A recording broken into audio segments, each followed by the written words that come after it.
বাবার জন্ম হয়েছিল রাঁচি শহরে বাবার মামার বাড়িতে। পরবর্তীকালে বাবা বর্ধমানেই ছোটবেলাটা কাটে, বর্ধমান শহরে। আমার ঠাকুরদাদা ছিলেন ওখানকার লয়ার। তো বাবা খুবই সাধারণ একটা স্কুলে প্রাথমিক পড়াশোনা করেছিলেন, রাজ স্কুল বলে বাড়ির কাছে ছিল। কিন্তু ওখান থেকেই বাবা ম্যাট্রিকে ব্রিলিয়ান্ট রেজাল্ট করেছিলেন।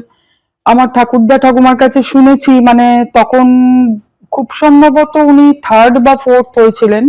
কাগজে ছবি বেরিয়েছিল, নামটাম বেরিয়েছিল, মানে বর্ধমান শহরে তখন একটা সেন্সেশন তৈরি হয়েছিল। এবং আমাদের বাড়িটার পরিচিতি মানে বাবার নামেই হয়েছিল এবং লোকে দেখতেও আসতো বাড়িটা। তো পরবর্তীতে বাবা ইন্টারমিডিয়েট করেছিলেন রাজ কলেজে, তারপরে তো প্রেসিডেন্সি কলেজে। তো বাবারা চার ভাই বোনের মধ্যে বাবা বড় ছিলেন। এবং বরাবর দেখেছি বাবা অন্য ভাই বোন, আত্মীয় স্বজন, পরবর্তীকালে আমাদের প্রতিবেশী সবার সাথে একটা খুব সম্পর্ক রাখতেন। একটা মানে ভালো একটা আদান প্রদান, একটা বন্ডিং এর ব্যাপার বাবা বজায় রাখতেন। বাবাকে হয়তো আপাত দৃষ্টিতে দেখলে মনে হতো খুবই বোধহয় খুব কঠোর, ভীষণ স্ট্রিক্ট বা ওই রকম ডিসিপ্লিন, সেটা তো ছিলেনই, কিন্তু বাবার মনটা কিন্তু খুব নরম ছিল এবং ভীষণ স্নেহপ্রবণ ছিলেন।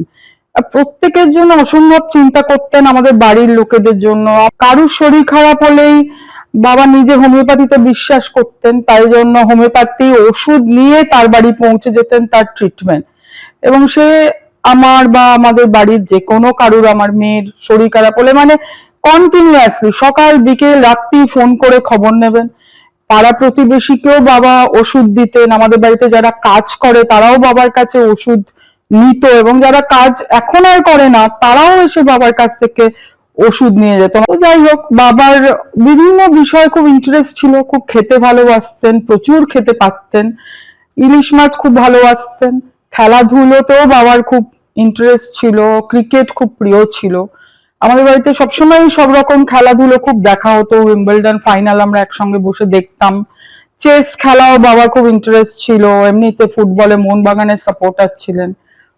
তাছাড়া বাবা বেড়াতেও খুব ভালোবাসতেন। আমরা প্রতি বছর মানে পুজোর সময় বেশ সবাই মিলে, এমনকি আমার ঠাকুমা ঠাকুরদা মিলে বেশ বড় রকম বেড়াতে যেতাম। নানা বিষয়ে বাবার ইন্টারেস্ট ছিল, বিভিন্ন ল্যাঙ্গুয়েজও বাবা জানতেন। ছোটবেলায় বাবা শুনেছি সংস্কৃত শিখেছিলেন টোলে। পরবর্তীতে কাজের প্রয়োজনে হিন্দি শিখেছিলেন ভালো, রাশিয়ানও জানতেন। বাবা ছোটবেলায় এমনিতে বোধহয় আমি কোন বয়স আমি ঠিক জানি না, বেহালা শিখেছিলেন, যার জন্য বাবার রাগ তাল এগুলো সম্বন্ধে একটা ভালো আইডিয়া ছিল। বাবা গানও করতেন নিজের মনে, বাড়িতে বেশ উদাত্ত কণ্ঠে গান করতে আমরা অনেক সময় দেখেছি। এবং বাবার মানে এই সুর টুর সম্বন্ধে বেশ ইন্টারেস্ট ছিল এবং গান শুনতেও ভালোবাসতেন।